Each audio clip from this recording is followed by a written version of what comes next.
Baka inaatake ka na ni Satanas ngayon. So ano-ano nga ba ang mga palatandaan na ikaw ay inaatake ni Satanas? Ang pag-atake ni Satanas sa mga tao, ito po ay nagpapatunay na itong si Satanas wala pa po siya sa impyerno. Kasi mga kapatid, kung siya ay nasa impyerno, hindi niya po magagawa na pumunta dito sa lupa at yun nga po, aatakihin niya yung mga tao.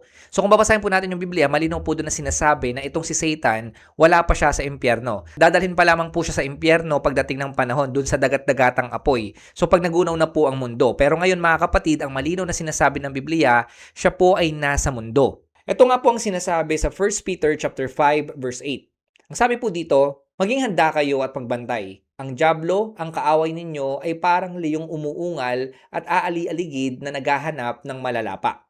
Ito yung katotohanan na dapat nyo pong malaman. Yung binasa po natin na verse na yan na sinabi ni Apostol Pedro, sinasabihan po dyan ay mga Kristiyano. So ibig sabihin mga kapatid, yung mga aatakihin ni Satan ay hindi po yung mga nasa kanya na.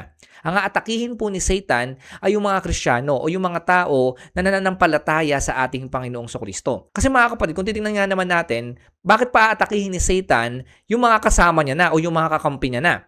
So ang aatakihin po ni Satan ay yung kaaway niya. So sino po bang kaaway ni Satan? Tayo po yon mga kapatid, yung mga nanampalataya sa Panginoong Kristo. So mga kapatid, malinaw po na tayong mga Kristiyano, lahat po tayo ay under attack.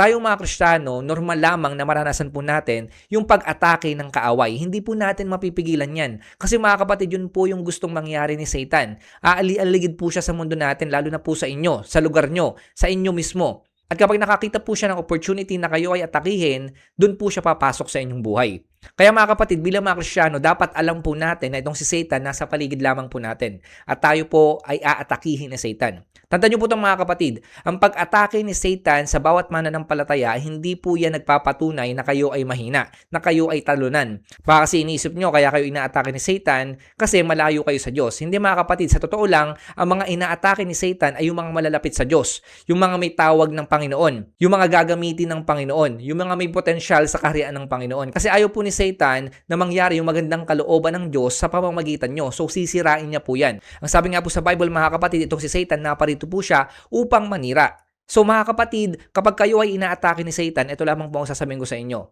Yan po ay magandang patunay na kayo ay sumusunod sa kalooban ng Diyos. Kasi mga kapatid, ibig sabihin lang yan, gusto ni Satan sirain yung magandang plano ng Diyos sa inyo. Ngayon, papaano nga po ba natin malalaman na tayo po ay inaatake ng kaaway o ni Satan? So marami po yan. Pero ito po yung ilan po sa mga dapat makita nyo at dapat malaman nyo nang sa ganon, maging aware po kayo. At alam nyo po na kayo ay inaatake ng kaaway. Unang sign na kayo po ay inaatake ni Satan kapag kayo po ay nanlalamig sa Panginoon. So ba't kayo nalalamig? Kasi mga kapatid, nagkaroon na kayo ng init ng pananampalataya. So may pagkakataon talaga sa buhay po natin na tayo po ay manlalamig. So ibig sabihin, parang nawawalan ka na ng gana sa pag-attend sa church, hindi ka na nagpe-pray, hindi ka na nagbabasa ng Bible, hindi ka na umaattend sa mga fellowship. Kumbaga, nawala na po yung init o yung excitement mo sa paglilingkod at pananampalataya mo sa Panginoon.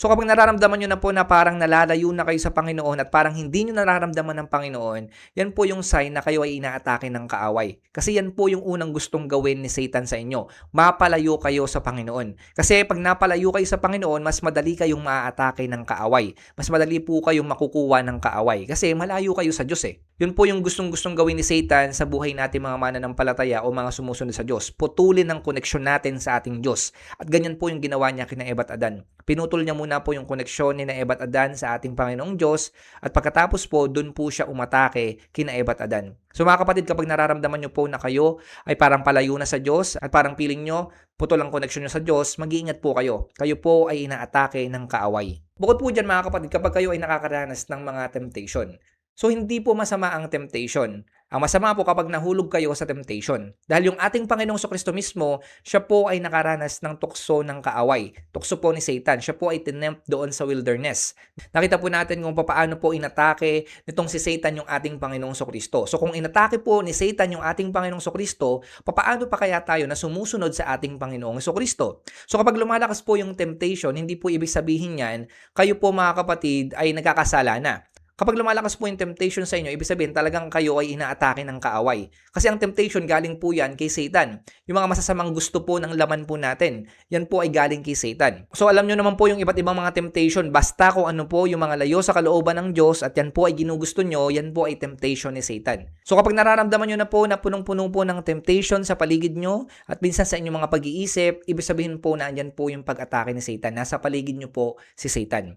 Pangatlo, kapag mas nakakaranas po kayo ng takot kaysa sa pananampalataya. So dahil sinasabi po natin na nananampalataya tayo sa ating Panginoong Jesucristo, dapat nakikita sa atin yung pananampalataya, hindi po yung takot. Kaya lang ang nangyayari sa ilang mga Kristiyano, mas nangingibabaw po yung takot. So hindi po pwede magsama yung takot at yung pananampalataya. So ang pwede mangyari po niyan, mas tumaas yung pananampalataya at bumaba yung takot. O kaya man po maging baliktad. Mas tumaas po yung takot at bumaba naman yung pananampalataya. So hindi po pwede mag-coexist yung dalawang bagay na yan. Meron pong mas tataas at meron pong mas bababa. Ngayon, ito po ang tanong ko sa inyo, ano nga ba ang nangingibabaw sa inyo? Pananampalataya o takot? So kapag ang nangunguna po sa inyo ay takot, ibig sabihin kayo po ay inaatake ng kaaway. Kasi sinasabi po ng Biblia na hindi po tayo binibigyan ng Diyos ng espiritu ng takot. So tayo po mga kapatid ay dapat namumuhay ayon sa pananampalataya, hindi po sa takot. So kung puno-puno ka ng takot, ng worries, ng anxiety, nag-o-overthink ka, nako-confuse ka, nagdududa ka, at napakarami mong mga questions sa buhay, lalo na nga pagdating sa Panginoon, ibig sabihin inaatake ka na ng kaaway. Yan na po yung paraan niya para mapalayo kayo sa Diyos. Kapag puro negative na po ang inyong mga iniisip, ibig sabihin lamang po niyan mga kapatid, galing po yan kay Satan, hindi po yan galing sa Diyos. Ang Diyos binibigyan po tayo ng kapayapaan, hindi po ng takot. So kung puno-puno po kayo ng takot ngayon at kayo po ay nananahan sa takot, ibig sabihin kayo po ay inaatake ng kaaway. Pang-apat, kapag dumadami na po yung distraction sa paligid nyo. Ano pong ibig sabihin nun? Alam po natin mga kapatid na tayo po ay naglalakad sa pananampalataya. At higit sa lahat, gusto po natin na tayo ay lumago sa ating mga buhay pananampalataya. Kaya lang mga kapatid, ang gagawin po ni Satan, gagawa po siya ng maraming distraction para hindi po kayo magpatuloy sa pananampalataya nyo. Yan po yung gustong mangyari ni Satan. Maglalagay siya ng napakaraming distraction sa paligid nyo at sa pamamagitan po nun, pipigilan niya po yan para kayo ay hindi makalapit sa Diyos, para hindi mangyari yung magandang kalooban ng Diyos sa buhay nyo. Halimbawa kapatid, gusto mo namang lumago sa Panginoon. Gusto mo naman na mapalapit sa Kanya. Kaya lang, sa time na yan na gusto mong mangyari yan, biglang dumarating yung napakaraming mga pagsubok sa buhay mo, mga problema sa buhay mo. O kaya man bigla ka napasok sa mga toxic na relationship. O kaya man nag-focus ka na sa entertainment, nawala na yung focus mo sa Diyos, na-focus ka na sa social media at sa mga nakikita mo sa internet. So kapag ikaw ay na-focus na sa mga bagay na yan at nawawala na yung focus mo sa Diyos, inaatake ka ng kaaway. So mga kapatid, kung ano man pong mga distraction ang binibigay po sa inyo ni Satan, huwag niyo pong pakinggan yan. Huwag niyo pong pansinin yan. Mag-focus lamang po kayo sa ating Diyos. Isa pang patunay na kayo po ay inaatake ng kaaway, kapag kayo ay pilit na bumabalik sa dati niyong buhay. Ano pong ibig sabihin nun mga kapatid? Kasi nga, kayo po ay patungo na sa Panginoon. Ibig sabihin, nagrepent na kayo, humingi na kayo ng tawad sa Panginoon. Sumusunod na po kayo sa kalooban ng Panginoon. Namumuhay na kayo ng may kabanalan. Kaya lang, kapag parang bumabalik-balik kayo sa mga dati nyong buhay, bumabalik po kayo sa dati nyong mga habits, sa mga friends nyo, sa mga trauma nyo, at yung mga dati nyong kasalanan, mga kapatid, napakalaking patunayan na kayo ay inaatake ng kaaway. Kasi mga kapatid, bakit pa kayo babalik? Sabi nga, tinalikuran na nga natin lahat ng yun eh. Yung mga bagay na layo sa kalooban ng Panginoon.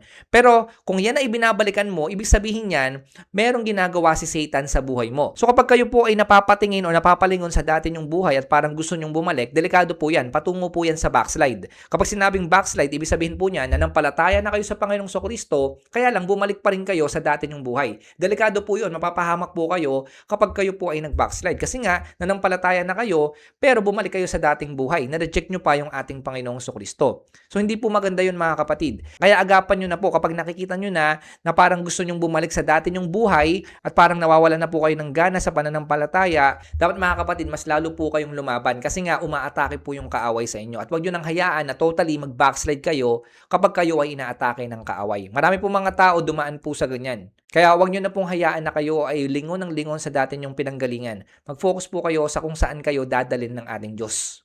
So mga kapatid, nakita nyo naman po yung iba't ibang mga palatandaan na kayo ay inaatake ng kaaway. So nakita po natin dito na talagang normal lamang na tayo ay atakihin ng kaaway kasi nga tayo po ay na kay Kristo at gusto po tayong agawin ng kaaway sa ating Panginoong Jesucristo.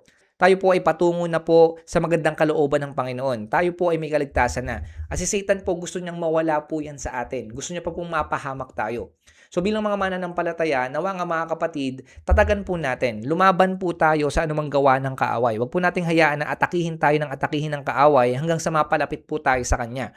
Tandaan niyo po mga kapatid, may kapangyarihan po si Satan. Tayo, normal po tayong mga tao. Wala po tayong ganong kalakas na kapangyarihan kumpara kay Satan. Malakas po itong si Satan, sasabihin ko na po sa inyo. May kapangyarihan po siya, dati po siyang anghel. At yung mga anghel may kapangyarihan po sila, may magagawa sila. Pero mga kapatid, ito po yung sasabihin ko sa inyo. Bagamat malakas po itong mga kaaway po natin at umaatake po sila sa ating mga mananampalataya, ito po yung tatandaan nyo. Kapag kayo po ay merong Kristo sa inyong buhay, kapag nananahan sa inyo yung banal na spirito, wala kayong dapat ikatakot. Mapagtatagumpayan nyo po anumang gawa ng kaaway kung kayo ay mananatili sa Panginoon. Kung hahayaan nyo po na kumilos yung banal na spirito sa inyong mga buhay. Maaring limitado po tayo at yung ating mga laman o yung flesh natin, mahina po yan, humihina po yan. Pero mga kapatid, kapag hinayaan po natin na kumilos yung banal na spirito sa ating mga buhay, anumang pong gawa ng kaaway, lahat po yan mapagtatagumpayan po natin. So mga kapatid, bago po tayo magtapos, ito po yung sasabihin ko sa inyong pag-asa. Na pag-asang binibigay po sa atin ng Diyos. Bagamat tayo po ngayon ay nasa laban ng espiritual, kasalukuyan po tayong lumalaban po dyan at hindi po natin yan nakikita, at hindi pa po tapos yung espiritual na labanan, pero mga kapatid, dahil sinasabi po ng Biblia, tayo po ay higit pa sa mananagumpay, sasabihin ko na po sa inyo, nasa labanan pa tayo ngayon at hindi pa tapos yung laban, pero tagumpay na po tayo sa pamamagitan ng ating Panginoong Sokristo. Kaya wala kang dapat ikatakot. As long na ikaw ay nasa ating Panginoong Sokristo at nananahan sa iyo yung banal na spirito, magagawa mo ang lahat. Mapagtatagumpayan mo yung lahat. Lalo na po ang gawa ng kaaway. So mga kapatid, manatili lamang kayo sa ating Panginoong Sokristo kahit anong mangyari. Dahil tayong mga nananampalataya sa ating Panginoong Sokristo, lahat po tayo ay tagumpay na.